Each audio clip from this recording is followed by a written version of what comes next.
3 sunsets. That's how long Maids survived in the Kalu mansion.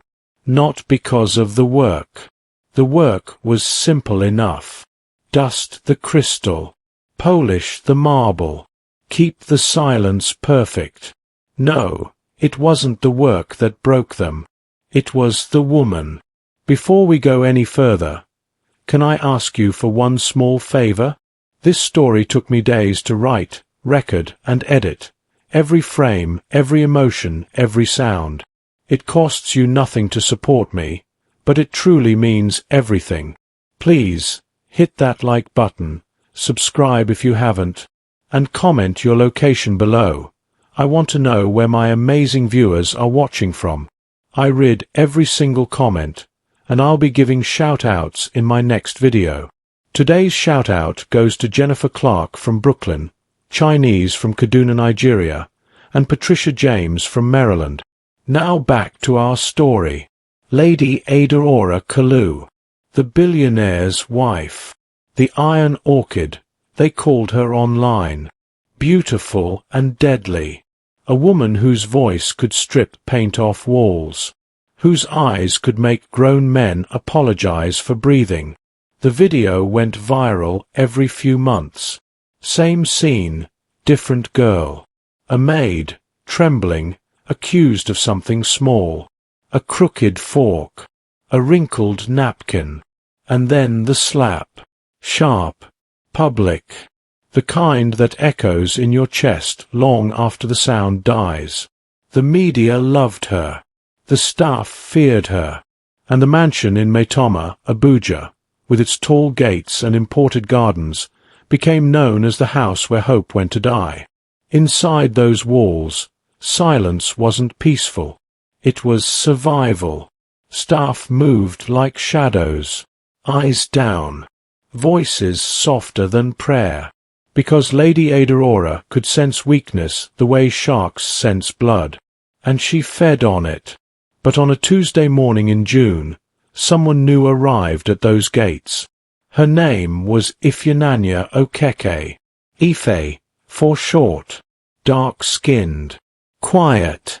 32 years old, but carrying the weight of 40.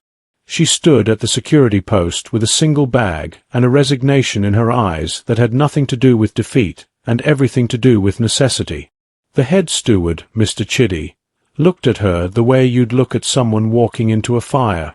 "You sure about this?" he asked. She nodded. Didn't smile.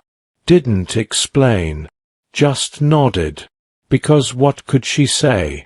That her daughter Chisholm was 8 years old and sick. That the hospital bills were piling up like accusations. That she'd tried 5 other jobs and none of them paid enough.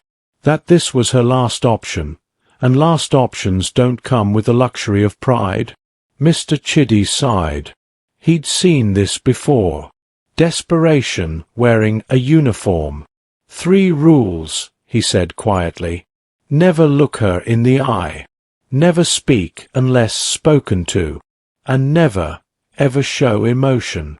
Not anger. Not tears. Nothing. She feeds on reaction. Ife nodded again. She understood. She'd been hungry before. She knew what it meant to swallow yourself whole just to survive another day. The staff whispered as she walked through the kitchen. They always whispered. Warnings disguised as welcome. She made the last girl cry in 20 minutes. The one before that quit on day 2. It's not the work that breaks you here. It's the woman. Ife said nothing. She tied her apron. She picked up her cleaning supplies. And she went to work. Lady Adaora appeared like weather. You didn't see her coming. You just suddenly felt the temperature drop. She stood at the top of the marble staircase in a white silk robe, her hair perfect even at 7 in the morning. She looked at Ife the way you'd examine a stain. You're the new one. It wasn't a question. Yes, Ma. Look at me when I speak to you. Ife lifted her eyes. Met that gaze. Cold, calculating, searching for the crack. What's your name? Ifunanya, ma. Too long. I'll call you Ife. Yes, ma. Lady Adaora descended the stairs slowly, circled Ife like a predator. You'll clean the east wing. Dust every surface. Not a single fingerprint. The windows should be invisible. The floors should reflect my face. If I find one speck of dirt, one smudge, one hair, you're dismissed. Understood? Yes, ma. And Ife? Ma. Don't expect kindness here. I don't pay you to be comfortable. I pay you to be invisible. Ife nodded, kept her face still as stone, and something flickered in Lady Adaora's eyes. Not quite confusion, not quite respect, something she couldn't name. The hours were long, the standards impossible. Lady Adaora would run her finger along surfaces Ife had just cleaned and find microscopic flaws. She'd make her redo rooms 3, 4 times. She'd comment on her skin, her hair, her accent. Small cuts designed to bleed slow. But Ife didn't cry, didn't argue, didn't break. At night, in her small room at the back of the compound, she'd video call Chisholm. Her daughter's smile, even through a phone screen, even from a hospital bed, was oxygen. Mama, when are you coming? Soon, my love. Soon. Is the big house nice? Yes, baby. Very nice. Lies taste different when you tell them to protect someone you love. They taste like medicine. Bitter but necessary. Endure for Chisholm, Ife whispered to herself in the dark. Just endure for Chisholm. The days blurred together. Wake. Clean. Endure insults. Clean again. Skip meals because you're not hungry when you're swallowing pride all day. Fall into bed. Repeat. The other staff watched her with a mixture of pity and awe. She'd lasted a week. Then 2. Then 3. No tears. No outbursts. Just quiet, relentless endurance. And Lady Adaora noticed. She'd catch herself watching Ife work, waiting for the breakdown that never came, testing her with crueler comments, longer hours, more humiliation. But Ife remained still, not passive, still, like deep water. You couldn't see the bottom, but you knew there was strength in that depth. It unsettled Lady Adaora in ways she couldn't articulate, because her power had always come from breaking people. But you can't break what refuses to shatter. You can only exhaust yourself trying. Then came the blackout night. It was a Wednesday. Storm season. The kind of rain that sounds like God changing his mind about the world. Lightning cracked the sky open. And somewhere in the chaos of wind and water and darkness, the mansion's backup generator failed. Total blackout. Staff scrambled for candles, flashlights, phones. But in the confusion, nobody noticed that Lady Adaora had gone upstairs to her dressing room. A room with an electronic lock. A room that, without power, became a cage. Ife was in the hallway when she heard it. A sound she'd never heard before in this house. Panic. Real, raw panic. Banging. From behind the dressing room door. Help. Somebody help me. Lady Adaora's voice. But not the voice that gave orders. This was the voice of someone trapped. Someone terrified. Someone human. Ife ran. Found Mr. Chiddy fumbling with the manual override. It's jammed, he said.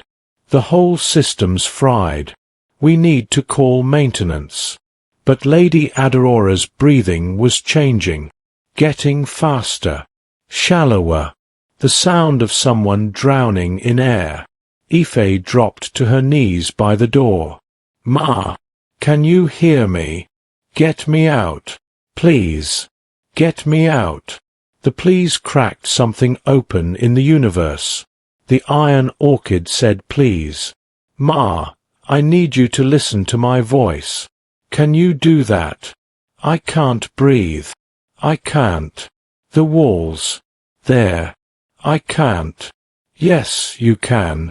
Breathe with me. 4 in. 6 out. Follow my voice. 4 in. 6 out. Ife's voice was steady, calm. The kind of calm that only comes from someone who survived their own darkness and learned to be light for others. 4 in. 6 out. That's it. Again. 4 in. 6 out. Slowly, Lady Adora's breathing steadied. The panic ebbed. Not gone, but manageable. Mr. Chiddy worked the manual override. Metal screaming against metal. And finally, the door gave. Lady Adaora stumbled out. Makeup ruined by tears. Hair dishevelled. The perfect mask cracked wide open. She looked at Ife. Really looked. For the first time, she saw her. Not as a maid. Not as a tool. But as a human being who'd just pulled her back from the edge. How did you know to do that? The breathing. Ife's voice was quiet. My daughter. She has panic attacks. In the hospital. Lady Adaora nodded slowly. Said nothing. But something shifted. A door opened that had been locked for years. The next morning, everything went back to normal. Or seemed to. Lady Adaora was still cold. Still demanding. Still the Iron Orchid.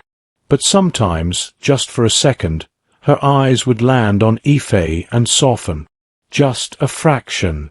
Just enough to notice. Then came Yuzo, Adora's cousin, her PR handler, a man who wore expensive suits and cheaper morals. He'd been managing her public image for years, spinning the Iron Orchid narrative into a brand. Strong, uncompromising, fierce. What Lady Adaora didn't know was that Yuzo had been siphoning money from her charitable foundation. Small amounts. Untraceable. Enough to fund his lifestyle without raising alarms. But auditors were coming. And he needed a distraction. He needed chaos. He needed Lady Adaora unstable, paranoid, too distracted to look at the books. So he planted an emerald brooch in Ife's cleaning cart, one of Lady Adora's favorites, worth more than Ife would earn in 5 years. The discovery was theatrical. Yuzo made sure staff were watching, made sure Lady Adaora saw. Adaora, I hate to be the one to tell you this, but I found your grandmother's brooch. In the new maid's cart. Lady Adora's face went stone. She turned to Ife. Explain. Ife looked at the brooch. Her hands started shaking. Not from guilt. From understanding. She knew a setup when she saw one. She'd grown up in Lagos. She knew how the powerful stay powerful. I didn't take it, Ma. Then how did it get there? I don't know, Ma. It was the truth. But truth without proof is just noise. That night, Yuzo came to Ife's room. Knocked softly. Smiled like a snake. I know this looks bad for you. Ife said nothing. But I can help. I'll tell Adaora I made a mistake. I'll say I found it somewhere else. She'll believe me. You keep your job. Why would you do that? Because I'm not a monster. But I need something from you first. Small thing. There's going to be an investigation. If anyone asks, you say you saw some irregularities in the household accounts. Nothing specific. Just enough to create doubt. Ife's stomach turned. She understood now. Perfectly. And if I don't? Yuzo's smile stayed, but his eyes went dead. Then tomorrow, everyone knows you're a thief. You get arrested. Chisholm grows up visiting her mother in prison. Or worse, grows up without a mother at all because you can't afford her medical bills from a jail cell. He placed an envelope on her small table. Fat. Heavy. 50,000 naira. Enough for Chisholm's surgery. Enough to start over somewhere else. All you have to do is stay quiet and take the blame. Small price for your daughter's life, isn't it? He left. The envelope stayed, sitting there like a devil's bargain, like a loaded gun. Ife didn't sleep that night. She held her phone, stared at Chisholm's last photo. That smile, those eyes, her baby, her whole world. She could take the money, save her daughter, walk away. Nobody would blame her. Desperation has its own morality. Survival makes its own rules. But then she thought about the world she'd be creating for Chisholm. A world where truth died easy, where the powerful always won, where silence was the cost of breathing. She thought about Lady Adora's face in the darkness, the pleas, the humanity, and she made a choice that defied every survival instinct she had. Ife spent the entire night building her defense. She went through kitchen logs, found the prayer schedule, checked times. Yuzo had been near the pantry storage where the brooch was kept, on a day when Ife was working the West Wing. She took screenshots of the cleaning rota on her phone, found CCTV blind spots that proved she couldn't have accessed certain rooms when the brooch went missing. She didn't have much, but she had the truth. And sometimes that's the only weapon you have against the lie. At dawn, she knocked on Lady Adora's private study, a place maids never entered. Lady Adaora looked up, surprised, then cold. "I didn't summon you." "I know, Ma. But I need to show you something. If this is about the brooch." "It is, Ma. But not what you think." Ife placed her phone on the desk, showed the logs, the screenshots, the timeline, spoke clearly, without begging, without drama. "I didn't take your brooch, Ma. But someone wanted you to think I did. Someone who benefits from you being distracted. Someone who has access to everything and everyone's trust." Lady Adora's eyes sharpened. She wasn't stupid. She'd built an empire alongside her husband. She understood betrayal. "Why didn't you just take the money Yuzo offered you?" "He did offer, didn't he?" Ife met her eyes. "Steady. Because my daughter needs a world where truth still feeds people. Not just money. If I teach her that survival means swallowing lies, what kind of mother am I? What kind of world am I leaving her?" The silence stretched. Lady Adaora studied her. This maid who'd endured her cruelty, who'd calmed her panic, who'd chosen the harder right over the easier wrong. "You risked everything." "Yes, Ma. You could lose your job, your daughter's care, everything." "Yes, Ma." "Why?" Ife's voice was quiet but unbreakable. "Because I didn't come here to survive at your expense. I came to work with dignity. There's a difference." Lady Adaora sat back. Something ancient and frozen began to thaw in her chest. When was the last time someone had shown her integrity? When was the last time someone had risked something for truth instead of taking the easy lie? She picked up her phone. Made a call. Chiddy. Family meeting. Now. Everyone. The mansion's main parlor filled quickly. Staff lined the walls. Yuzo arrived last, confident, smiling. Lady Adaora stood at the head of the room. She didn't raise her voice. Didn't need to. Someone stole from me. But it wasn't jewelry. She placed the evidence on the table. Bank statements she'd pulled at 4 in the morning. Transfers. Dates. Amounts. Yuzo. You've been stealing from the foundation for 2 years. Small amounts. Clever. Almost invisible. Yuzo's smile faltered. Adaora, I don't know what. And when the auditors started circling, you needed a distraction. So you planted my grandmother's brooch in Ife's cart. You even offered her money to take the blame. The room went silent. You could hear hearts beating. How did you? She told me. She brought me proof. She chose truth when you were betting she'd choose survival. Lady Adaora turned to Ife. Why didn't you take the money? Ife's voice carried across the silent room. Because my daughter needs a world where truth still feeds people. Yuzo was dismissed. Escorted out. The staff watched in stunned silence. The Iron Orchid had shown mercy. Had believed a maid. Had chosen justice. After everyone left, Lady Adaora asked Ife to stay. Your daughter, Chisholm.